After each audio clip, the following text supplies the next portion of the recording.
Standard, une émission présentée par l'atelier de la poissonnerie.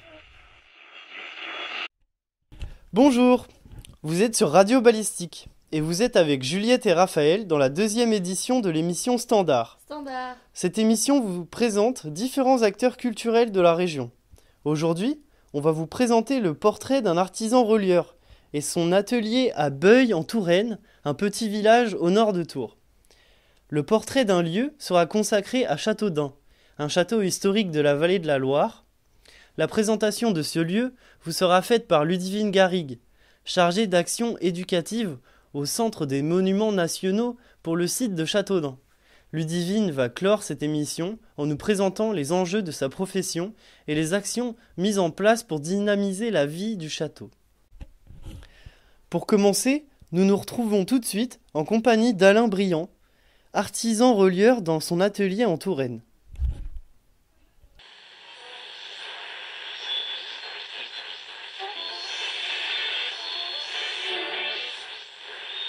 Moi, c'est donc Alain Briand, je suis relieur depuis un peu plus de 30 ans, artisan.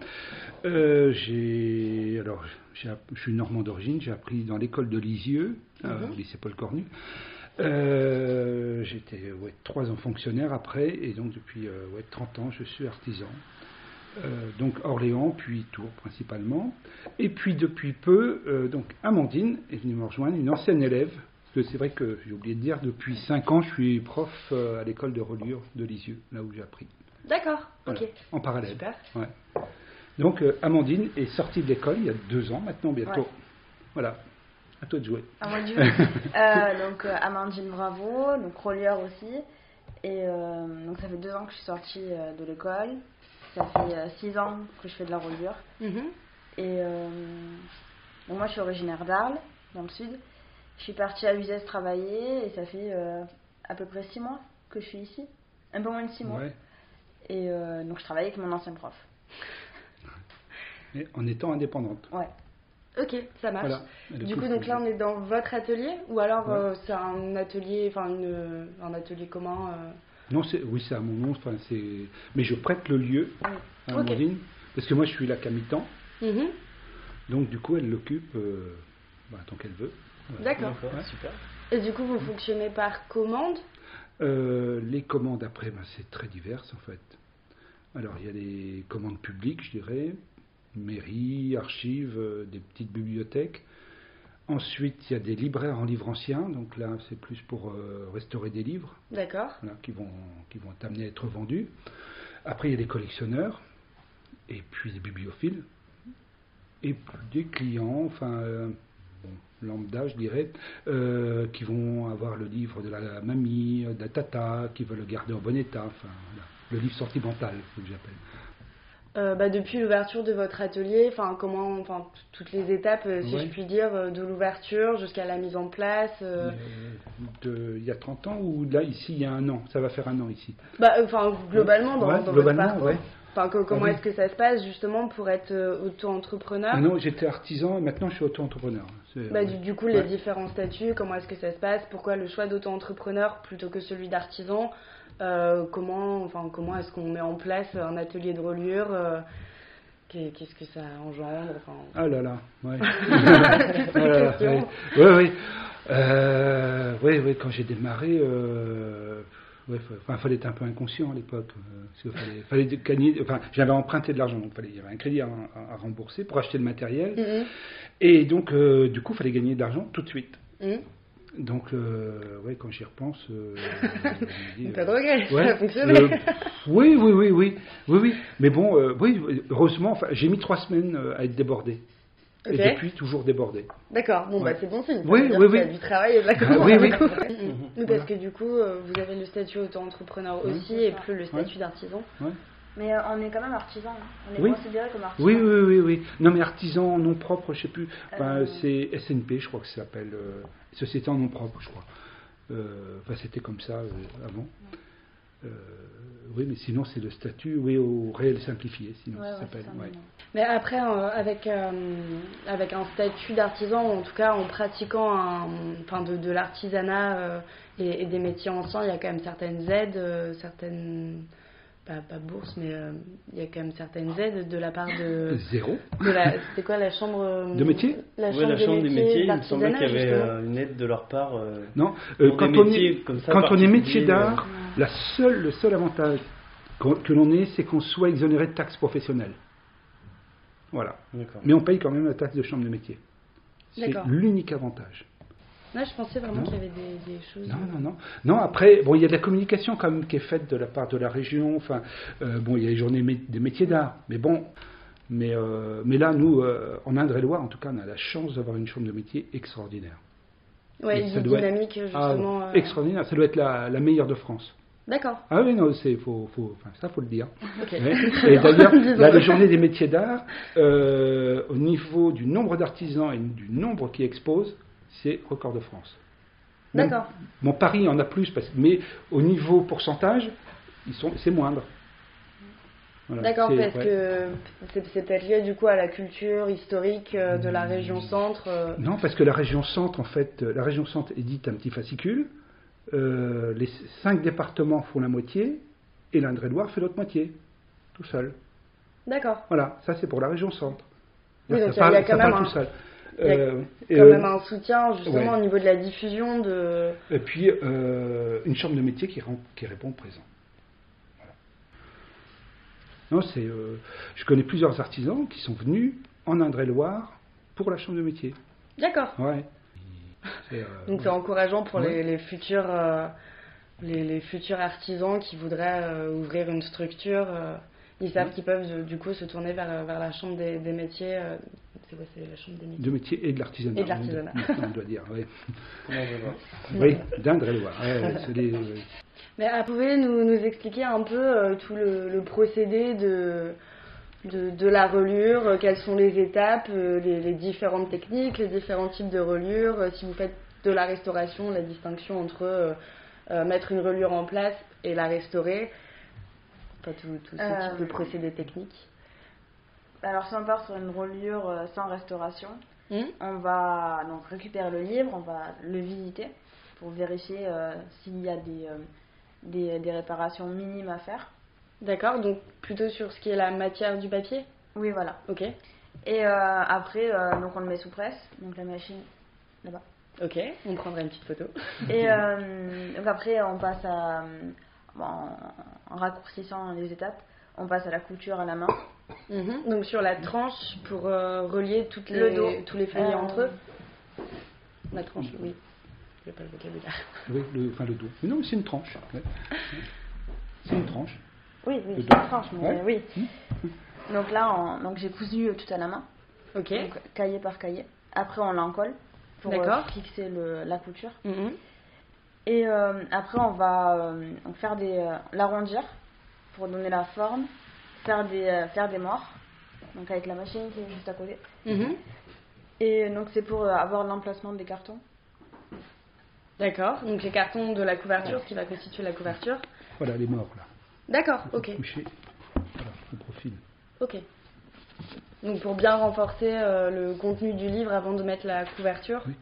Oui, puis en même temps, c'est la charnière du livre après. Okay. Et en fait, si là on fixe avec les ficelles ou les rubans, peu importe, en fait le carton partirait en arrière, tandis que là il est bloqué. D'accord. Voilà. Et tout le côté mécanique s'effectue là. D'accord. En fait, c'est la chose la plus importante qu'on ne doit pas voir. D'accord. Le secret. Non mais s'ils sont trop forts, ils vont dépasser. S'ils sont trop fins, la reliure va pas bien s'articuler. Enfin voilà. Ouais, c'est ce qui tient tout en fait. Tout est là. Ouais. Et après, on couvre. Donc, suivant les matières qu'on utilise, donc cuir, parchemin, toile, papier ou autre. D'accord. Pas tout est possible, mais presque. Ouais. Il faut essayer de le rendre possible. Du coup, comment ça se passe? Vous mettez le livre, vous ouvrez le livre à peu près au milieu et vous faites une découpe de la couverture. Je sais pas. Alors, pour mettre la couverture justement avec le textile. Oui. C'est la toile. Tu cherches quoi? Je sais pas, un morceau. Ça ressemble à une méthode comme un paquet cadeau. Je veux dire. Oui. Vous pouvez le décrire. Ça c'est une peau de chèvre. On n'aurait pas dit. Oh pardon. Oui. prochaine, donc j'espère que vous n'êtes pas vegan. Ok. Ah oui, c'est brut. Oui. Puis dans le Berry, en fait, elles sont tannées à Issoudun. Ah oui, Ok. Ok. Donc en fait, on va couper par rapport à la taille du livre. Donc si on va faire un plein cuir, on va donc prendre forcément la largeur x2 plus le dos et les remplis pour l'intérieur. Et donc après, on va la parer, donc l'amincir, la coller et voilà. Ouais. Et du coup, un livre à peu près comme celui-ci, ça prend combien de temps à la confection de A à Z Comme en demi-cuir, on Ouais, peut ça dire, dépend. en demi. Oui, ça dépend Ouais. de la reliure. S'il est en toile, en demi-cuir.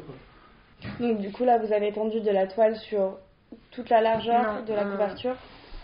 On coupe à peu près jusqu'ici, D'accord. donc de là jusqu'à derrière.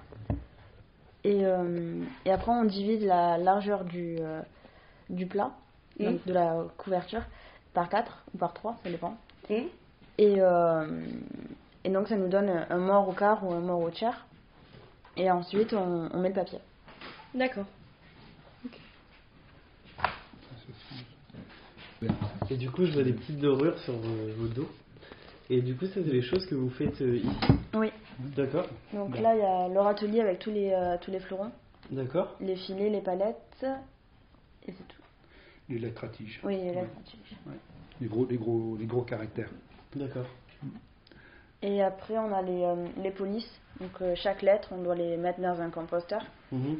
Et après, on dort à la chaleur. D'accord, ok. Donc ici se crée de A à Z le bouquin Ouais. Oui, au niveau de la reliure. Oui, Ouais. reliure et dorure. de revers et de revers. Ok. Utilisation, si je peux dire ça Oui. comme ça, de reliure, enfin plusieurs esthétiques possibles. Bah, en fait, ça dépend par rapport à toute la tradition qui se met en jeu et tous les styles de reliure qu'il y a pu avoir. Aujourd'hui, on est dans le contemporain, mais il faut savoir faire ce qui a été fait parce que c'est ce qu'on nous demande beaucoup plus en fait. Mhm. Enfin, c'est rare le contemporain. Plus rare. Ouais. Plus rare. Trop rare. Et sinon, c'est quelques personnes, mais Ouais. c'est très mince. Si, ou alors, faut que ça. Enfin, faut pas attendre de répondre, il faut proposer. D'accord, et du Voilà. coup, comment se crée une reliure contemporaine? Enfin, c'est quoi la différence entre la reliure traditionnelle et la reliure contemporaine? On a chacun notre style. Ouais. En fait, là, on est vraiment dans le métier artistique. Enfin, et comme tout artiste, on est tous différents. Et Alain, c'est par rapport à son caractère et à sa personnalité. Ou contrairement à moi, c'est complètement différent parce qu'on n'a pas le même vécu, parce qu'on n'a pas le même âge. Oui, et forcément, ainsi de donc il y a suite. des influences qui rentrent en jeu, Oui. des références. Culturelles. Ok, mais du coup, vous utilisez le même procédé ou c'est techniquement complètement différent de mettre en place une reliure Ouais, Ouais. contemporaine? Non, mais il y a toujours, oui, par rapport à enfin, moi je m'amuse à faire des livres-objets depuis pas mal d'années, et donc par rapport à des artistes. Juste, qu'est-ce que vous définissez par livre-objet? Ah, c'est un livre qui est alors modifié dans sa forme, je dirais, ou alors des éléments détournés D'accord. pour en faire un livre, mais qui n'est pas un livre classique Donc il perd peut-être sa fonction de livre, mais du coup qui met en valeur la forme de l'objet, du ou coup. qui est rapporté à la reliure, mais ou en utilisant des techniques de reliure. D'accord. Voilà. Moi, j'ai pas la même définition. Non, je sais pas. Bah non, mais c'est intéressant. Ouais. Parce que, Moi, vas-y. pour moi, un livre-objet, c'est un livre qu'on peut pas mettre dans une bibliothèque.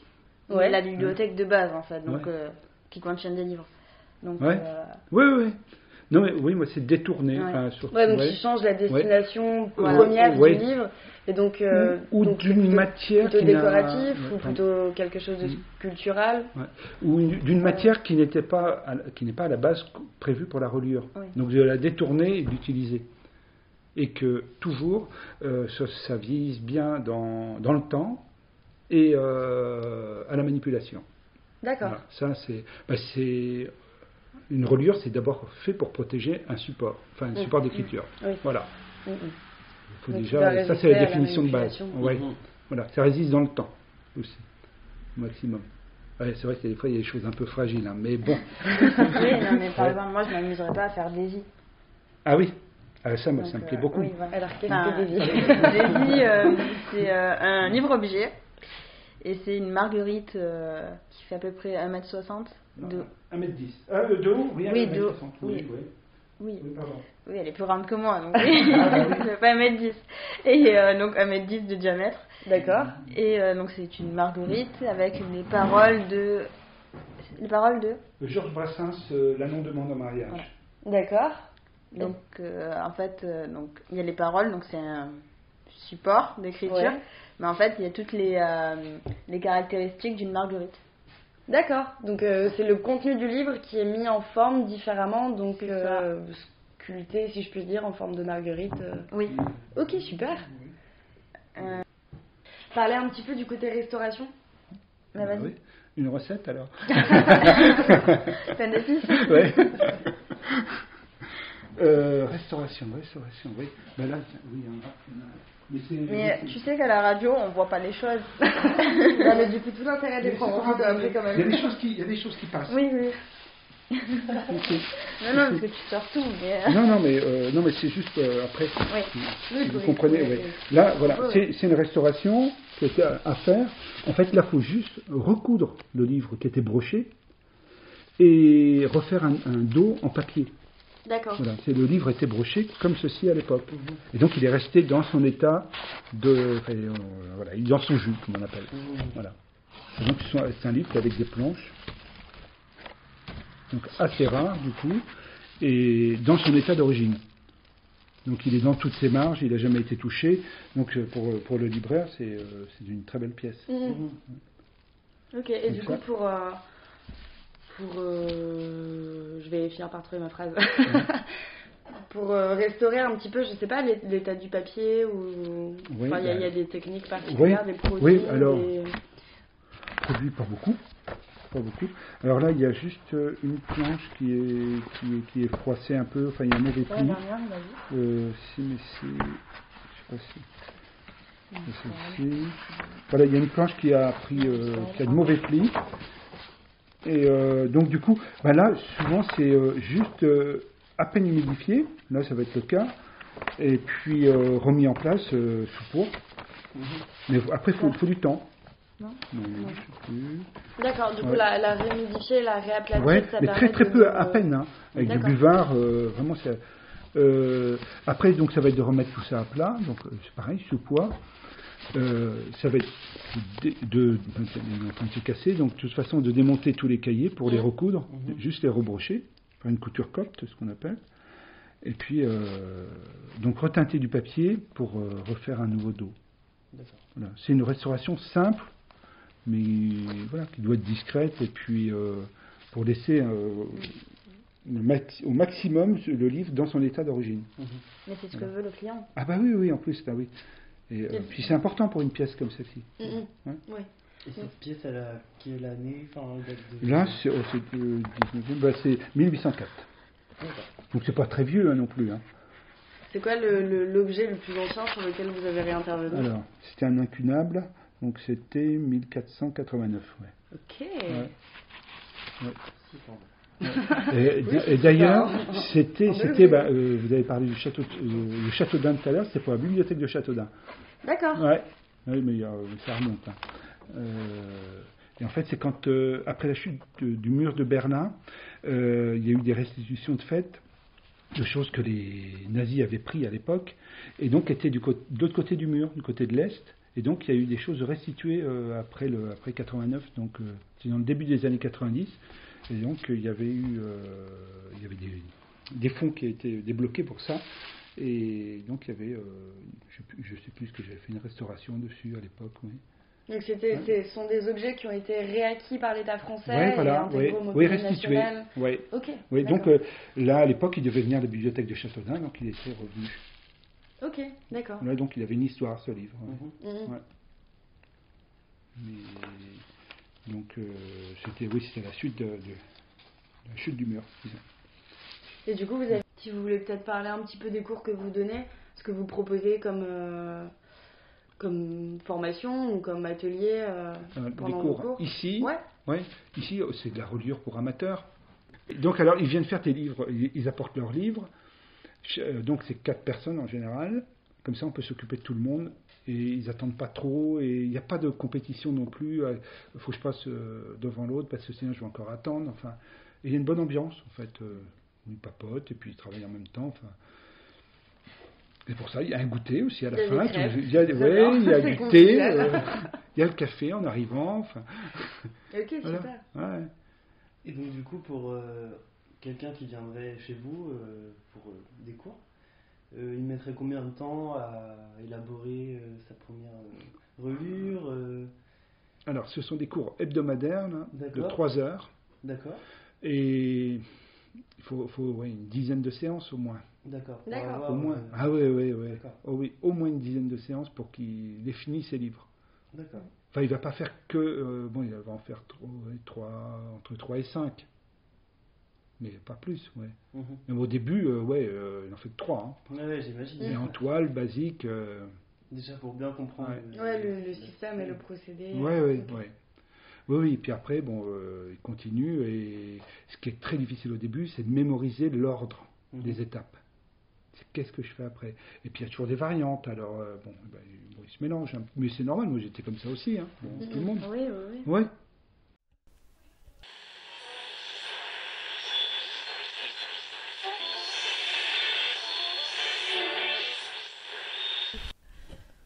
Avant de rejoindre Ludivine à Châteaudun, on va vous faire écouter un son de Viradiancy, musicien tourangeau qui vient en première partie de Nomade le 20 avril à l'usine.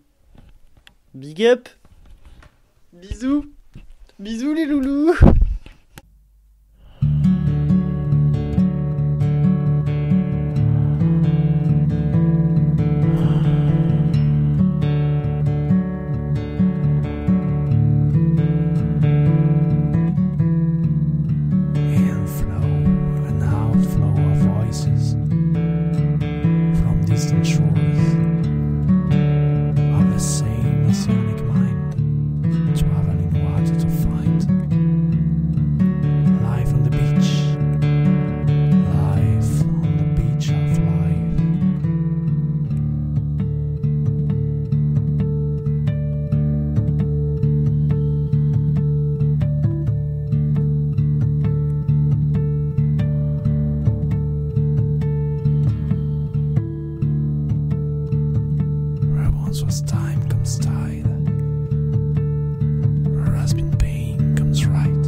Standard.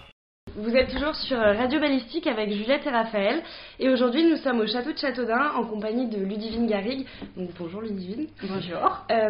Du coup, je vais vous laisser vous présenter et puis parler un petit peu du château, de la spécificité du château et puis parler un petit peu de son historique et de son actualité. Ça marche. Donc bonjour à tous, je suis Ludivine Garrick, je suis responsable du service de l'action éducative et culturelle pour le château de Châteaudun, donc en Eure-et-Loire, en pays de Beauce, à quelques encablures de Châteauroux.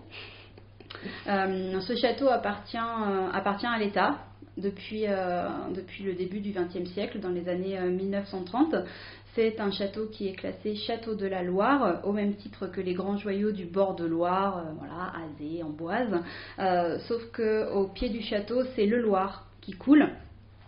Mais les dimensions sont bien là. On est sur un château princier construit à la fin de la guerre de Cent Ans. Donc dans les années 1450, pour le début des premiers travaux. Il est construit par un prince, mais un prince au statut bien particulier, puisqu'il est le bâtard du roi Louis d'Orléans, du frère du roi, Louis d'Orléans.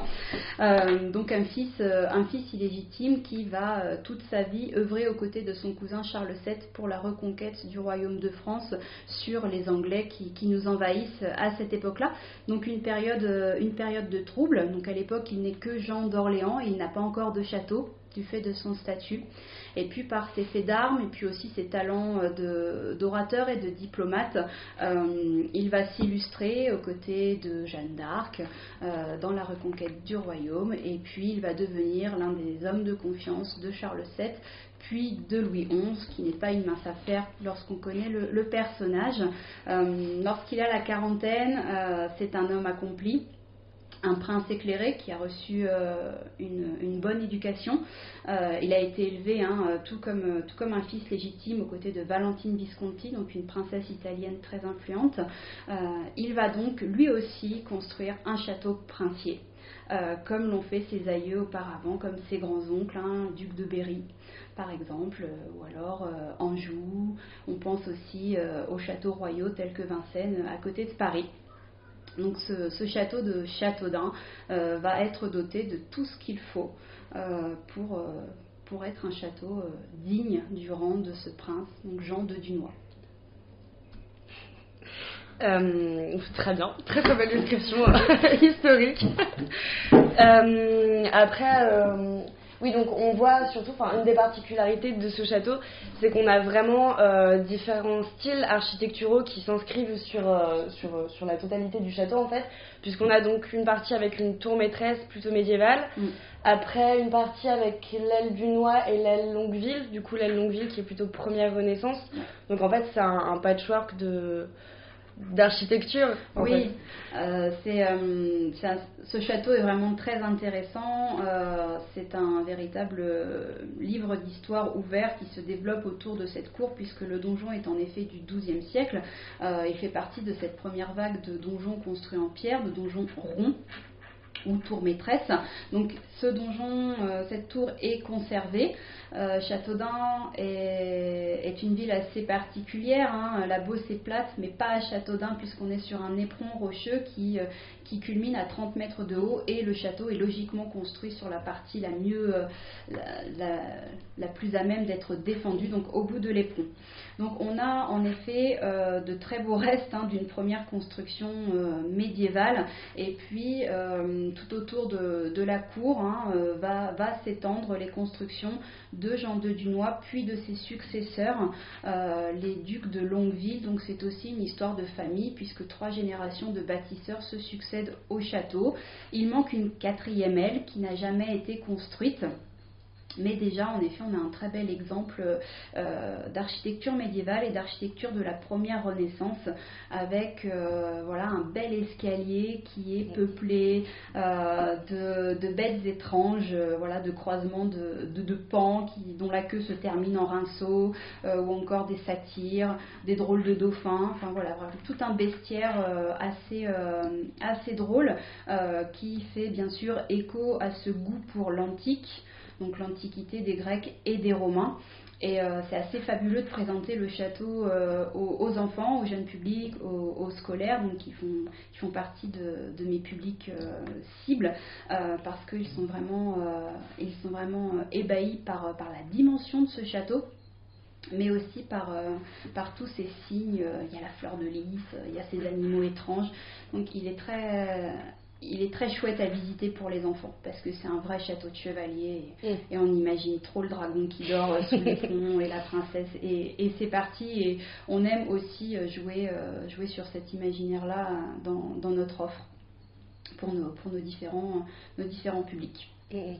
Donc je rebondis sur la politique culturelle du Centre des Monuments Nationaux peut-être. Ouais, ce serait parfait. Pour montrer dans le sens que vous voulez.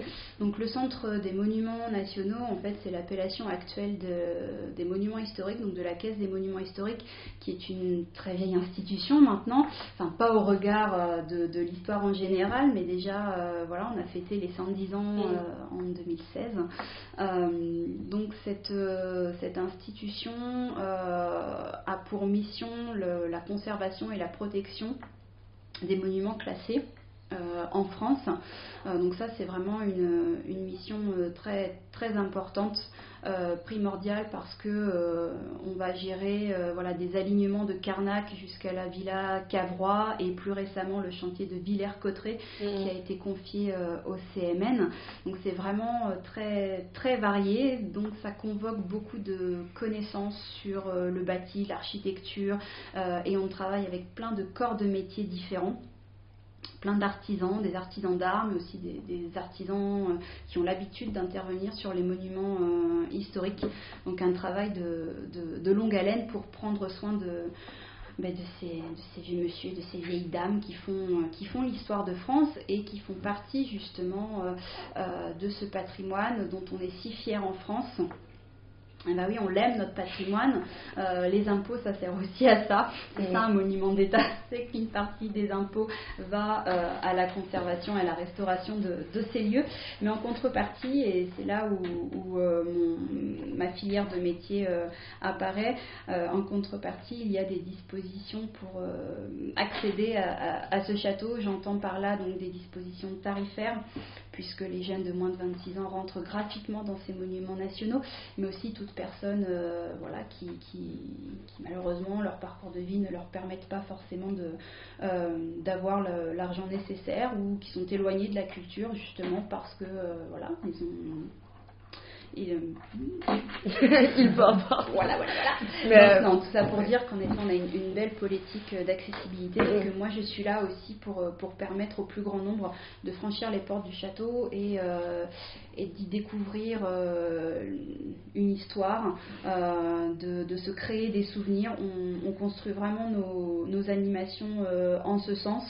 C'est-à-dire qu'on est un lieu d'histoire, mais on est aussi un lieu de vie, et notamment pour les familles, on invite petits et grands à venir partager un bon moment. Donc voilà, on organise des tournois de chevalerie pour faire, par exemple, revivre le monument, mais on essaye aussi d'être très présent dans la création contemporaine en invitant des artistes à venir travailler au château, à créer au château et surtout à partager leur passion qui est aussi la nôtre, parce que voilà, un château c'est un lieu qui a été conçu pour recevoir énormément de monde. Il faut que ça le reste. C'est un lieu où on a beaucoup créé, on pense à ces chants médiévaux, poésie, à ces grandes épopées. Donc il faut que ça reste des lieux comme ça de convivialité, et on a beaucoup à cœur de former la génération future, de la sensibiliser à l'importance du patrimoine, qui est donc fragile. Du coup, est-ce que brièvement vous pourriez parler un petit peu de l'actualité du château, des événements qui ont été organisés, qui sont en train de se construire, par exemple avec la journée des sciences en novembre? Ouais. Quelque chose comme ça. Ouais. Donc peut-être développer un petit peu là-dessus pour montrer qu'il y a vraiment une actualité très présente dans le château pour le faire vivre.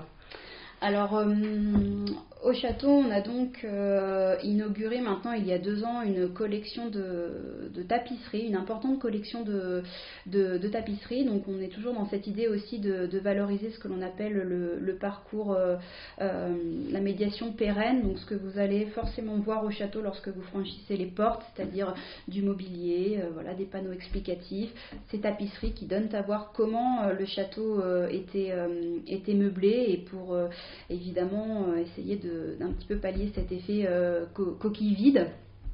Donc il y a ça qui est toujours présent, avec une médiation en langues étrangères, mais aussi en langue des signes français. On essaie au maximum de rendre le monument accessible à tous. Et puis il y a aussi toute la partie programmation culturelle. Donc on parle des manifestations, des événements, des expos temporaires. Et sur 2019, on a une belle actualité puisque en région centre, on fête les 500 ans de la Renaissance. Voilà. On n'y échappe pas ici, on est un château de la Loire. Donc 1519, c'est une date avant tout symbolique. On n'arrête pas une période historique à une date, mais c'est vrai que 1519, on pose la première pierre à Chambord. De fait, c'est marquant. Et on pense aussi à ce pauvre vieux Léonard qui lui passe l'arme à gauche.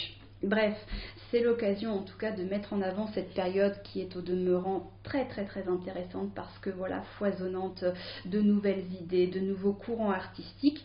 Nous allons pour cela accueillir une artiste qui s'appelle Sabine Pigalle. L'expo s'appelle la Rinascente. J'essaye de travailler l'accent, avec toutes ces notions d'Italie derrière, et en fait elle va venir un petit peu chatouiller nos perceptions visuelles et aussi notre bagage visuel et culturel, puisqu'elle fait du détournement par le médium de la photographie. Donc elle détourne en fait des grandes peintures de la Renaissance, comme ce qu'a pu peindre De Vinci. On pense à sa Dame à l'Hermine, mais aussi Clouet. Donc c'est des tableaux que l'on connaît, mais c'est pas vraiment les originaux. Donc on vient un petit peu questionner et on va travailler autour de l'art du portrait. Donc c'est vraiment une année dédiée à la Renaissance. Et puis derrière, ça fait partie de mes missions. Moi, je vais concevoir une offre pour nos différents publics. Donc par exemple, pour les jeunes qui vont venir cet été au château dans le cadre d'ateliers, on va faire un atelier sur le portrait avec une vision assez contemporaine. On va aussi travailler sur le danger du selfie et comment on se représente sur les réseaux sociaux. Donc on essaye de contemporanéiser et on va faire appel donc à un artiste qui va lui aussi travailler sur l'art du portrait. Donc ça promet de beaux clichés en perspective. On a aussi une autre actualité qui elle relève du spectacle vivant. Au mois de mai, pendant 2 week-ends, les 2 derniers week-ends du mois de mai, on va accueillir la Grande Épopée. La Grande Épopée, c'est une belle aventure humaine puisque ce sont près de 350 bénévoles du coin qui vont faire revivre le temps de ce week-end l'épopée de Jean de Dunois. Donc des combats, le sort est scellé à Azincourt pour lui, pour sa famille. Donc on va suivre comme ça au travers de différents tableaux avec ces gens qui vont s'imprégner de cette époque et vous faire revivre un petit bout de Moyen-Âge. Donc c'est très immersif, très ludique, pour les petits, pour les grands, c'est vraiment chouette, quoi. C'est une plongée au Moyen-Âge et le château vibre au cri des Montjoie Saint-Denis et des chevaux qui vont investir la cour. Donc ça c'est très, très sympa aussi pour l'actualité, en tout cas en 2019.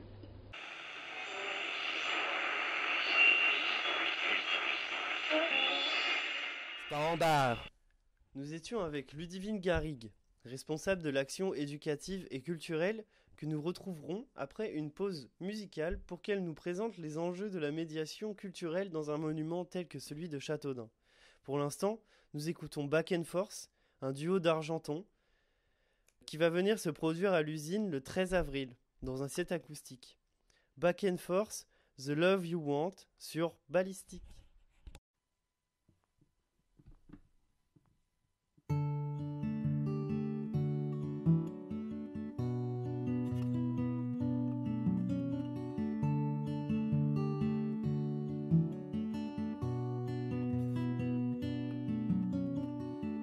She looked into the past so many times.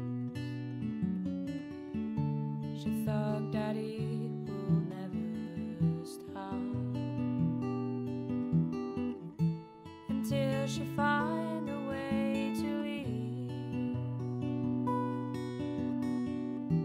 without the dream they had agreed. She feels like climbing such a wall crossing the wide, wide ocean. But she won't give up, that is for sure. She needs to move on to turn her back on the path. They say, you only take the love you feel you want. They say, you only take the love you feel you want.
Ok, on y va pour le parcours donc. Ouais. Allez, big up à Châteauroux. Puisque, en effet, tout commence au fin fond de la Brenne. Voilà. On n'y échappe pas. Je suis native de l'Indre et j'ai fait une partie de mes études à Châteauroux. Donc ça, c'est juste pour le clin d'œil, puisque l'histoire continue à Tours. Où donc j'ai débuté mes études un petit peu comme tous les jeunes après le bac. Je savais pas trop. La fac, on m'a un peu diabolisé ça. Voilà, beaucoup de monde, peu d'élus. Bon, super, j'ai 18 ans, j'aime les châteaux, qu'est-ce que je fais avec ça? Donc je me suis d'abord orientée dans un BTS d'animation et gestion touristique locale. Voilà, ça me semblait très professionnalisant.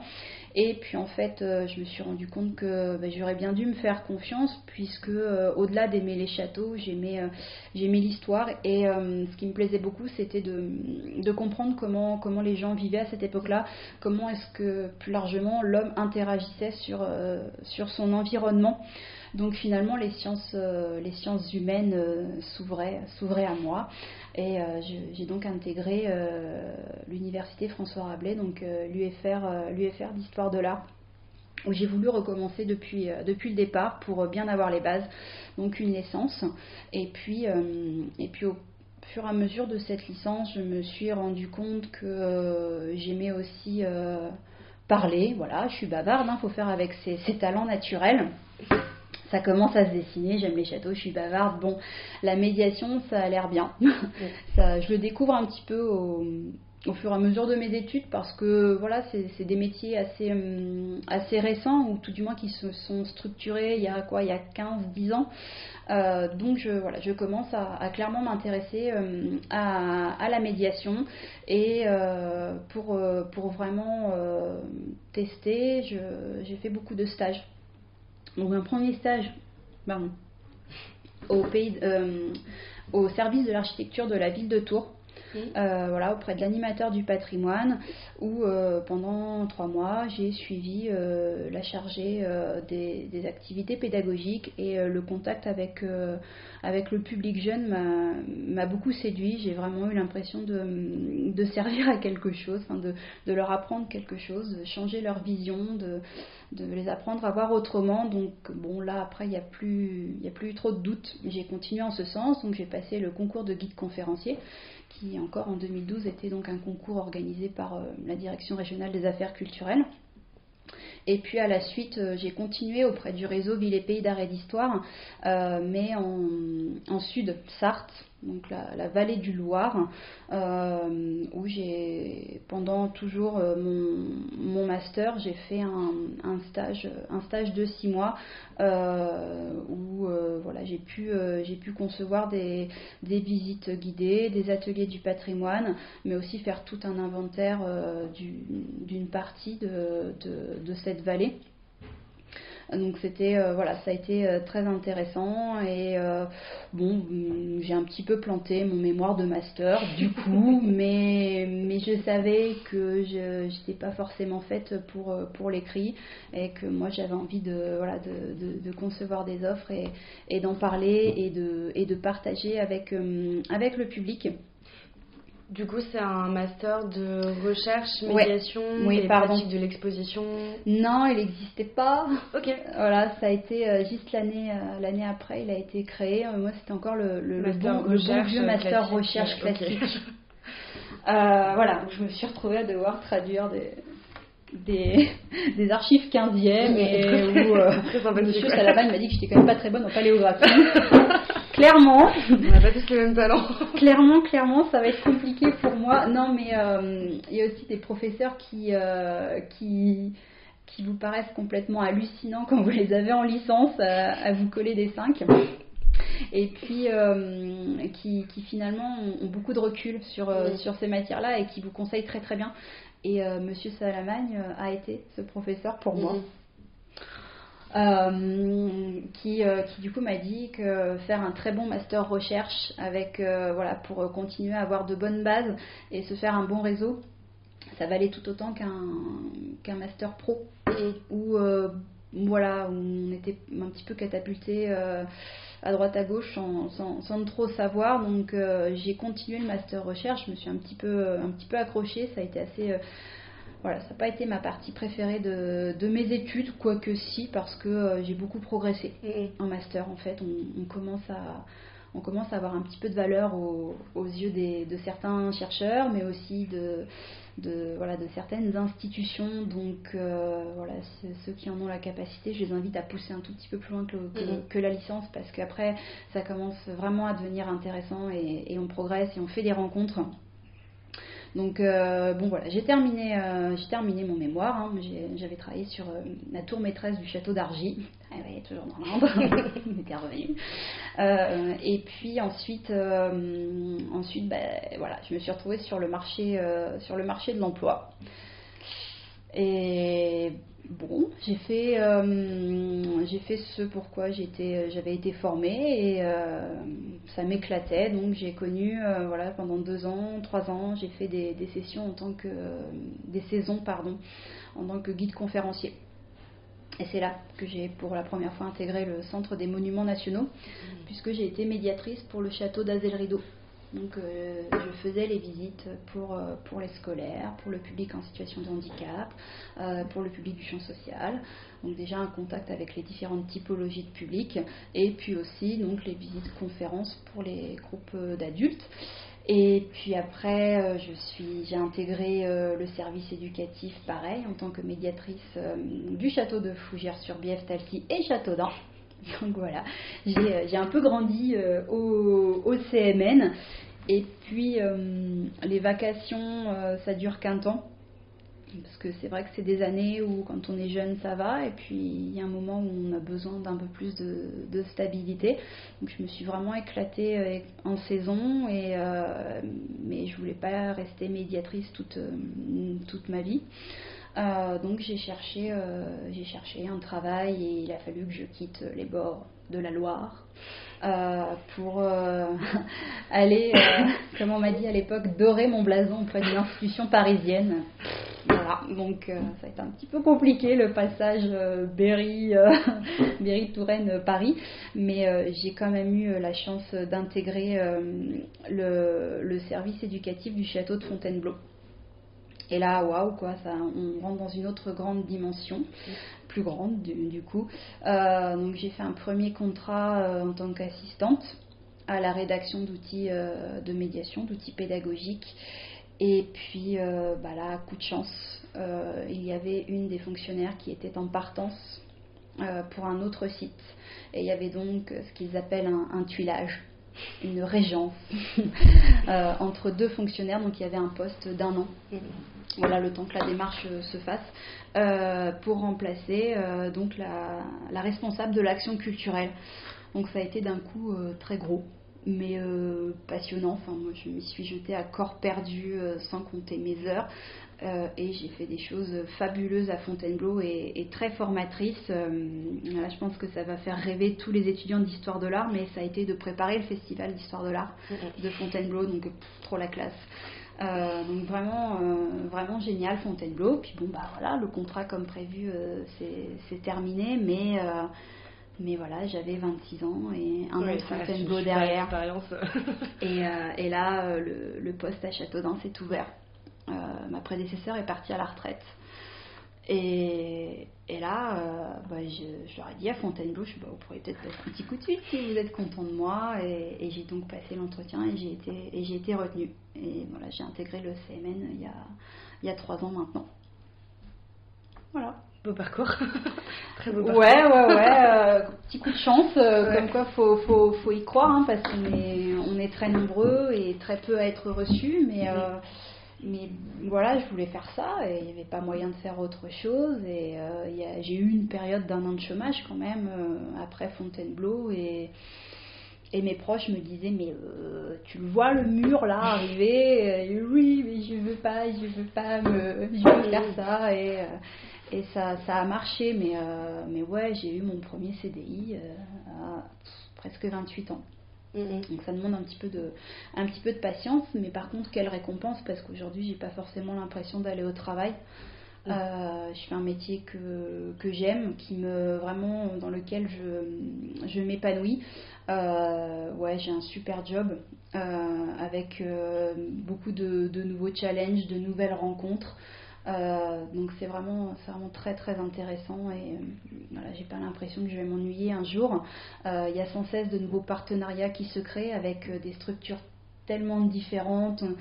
On a eu un très beau projet avec un centre de demandeurs d'asile l'an dernier à Châteaudun. Et puis cette année, c'est reparti, par exemple avec les étudiants de l'université de Tours, qui se penchent sur le château de Châteaudun, et on va essayer d'accroître ce partenariat, de valoriser leurs recherches, parce que ça fait pas si longtemps, moi aussi j'étais à la fac, et j'aurais aimé que mes recherches aboutissent à des présentations. Donc là on a un projet pour la fête de la science qui a lieu en octobre. Ces étudiants donc, qui ont travaillé pendant tout un semestre sur le château de Châteaudun, on va leur proposer de venir présenter leurs travaux pour les scolaires le vendredi. Donc voilà, il va falloir s'adresser à des tout petits, et puis le samedi et le dimanche pour le grand public qui viendra au château à l'occasion de ces fêtes de la science. Mes missions en fait elles sont très très très variées. Il y a aussi bien sûr cette notion d'accompagner et de former donc les générations futures au patrimoine, donc dans le cadre de visites scolaires par exemple, mais lorsqu'on s'engage dans un partenariat avec un établissement scolaire ou universitaire, il y a aussi être prêt à donner de son temps pour former aux ficelles du métier, je pense qu'il ne faut pas avoir peur de s'investir. Et ouais, c'est pour ça qu'il faut faire ce qu'on aime. Donc non, on va pas les lâcher dans la nature, ces pauvres petits étudiants. On est quand même assez bienveillants. Voilà, il faut être humble face à tout ça. Moi-même, je sais que j'ai pas la science infuse et que toute ma vie je progresserai et j'apprendrai des choses et j'en suis super heureuse. Donc c'est pour ça aussi que j'aime beaucoup transmettre aux plus jeunes parce que voilà, c'est important pour moi. Et puis c'est un des avantages aussi du domaine de l'art ou de l'histoire de l'art, c'est que c'est un milieu évolutif et du coup il y a forcément toujours plein de choses à apprendre, toujours plein de choses à faire et plein de choses à organiser, donc c'est sûr que c'est très attrayant comme milieu professionnel. Oui, non mais clairement, parce que c'est vrai que d'un site à l'autre, la période historique change, mais aussi l'organisation territoriale va changer, les partenaires vont changer, on peut partir sur tellement de choses, on peut s'en tenir à l'histoire du château, bon voilà, c'est important de faire passer l'histoire du monument, sa vie quotidienne, mais on peut aussi considérer que le château c'est un lieu de création. Et là on peut vraiment se permettre de partir sur des choses un peu originales. L'an dernier on a organisé un set électro au château. Voilà. Mais du coup voilà, ça l'intègre vraiment dans l'actualité, dans la vie contemporaine, avec des artistes contemporains qui viennent créer des choses peut-être in situ pour le lieu, donc ça l'enrichit encore plus en fait dans l'histoire contemporaine, quoi. Et oui, c'est pour ça que vraiment, en tout cas, les dernières générations, pour en parler avec mes collègues et voilà, nos collègues avant l'heure, les gens qui ont vraiment fait la médiation, je pense, avaient horreur de cet aspect figé des choses, ces visites un peu magistrales. C'est un lieu d'histoire, donc c'est un lieu de vie. Le message, c'est que la culture, faut pas avoir peur, c'est accessible, c'est vraiment accessible. Il faut pas se mettre des barrières comme ça. On est là pour expliquer, on est là pour découvrir, pour apprendre. La culture, c'est pas forcément toujours élitiste. On peut être sur des choses très pointues, mais la culture, c'est aussi aimer aller au cinéma, écouter des concerts, aimer lire. Donc et surtout, c'est pas quelque chose qui est figé, et on peut y prendre part. Et vraiment, voilà, ce sont des notions qui nous sont chères. Donc apprendre, rencontrer, transmettre. Donc vraiment, faut pas avoir peur. Faut pas avoir peur, ça va bien se passer, et c'est juste génial de sortir d'un endroit et de dire j'ai appris un truc, quoi. Enfin, moi je trouve que c'est super épanouissant et on a tendance à l'oublier. Mais c'est bien d'apprendre, c'est une vraie richesse. C'est ma foi une très belle conclusion. Ouais. Allez, vendu.